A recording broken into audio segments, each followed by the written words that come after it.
लाहौर की session court ने जुए ऐप की प्रमोशन के मुकदमे में यूट्यूबर रजब भट्ट और नदीम मुबारक की अबूरी जमानत में 26 जनवरी तक तौसीह कर दी। मजीद तफसीलात हासिल करेंगे डॉन न्यूज़ के नुमाइंदे राना बिलाल से। जी राना बिलाल।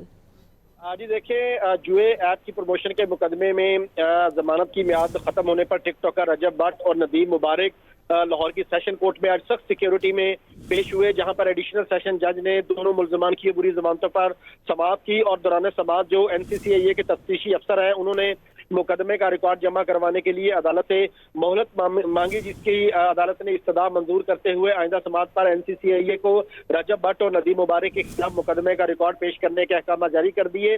अदालत मुबारक की बुरी जमानतों 20 जनवरी तक तौसीह कर गिरफ्तारी जो है उसे रोक दिया है और अदालत ने आइंदा समाअत पर NCCIA से जुए की ऐप प्रमोशन के मुकदमे का जो रिकॉर्ड है वो भी तलब कर लिया है और वकला को दलाल के लिए भी अदालत ने आइंदा समाअत पर तलब कर लिया है। बहुत शुक्रिया राना बिलाल आपका।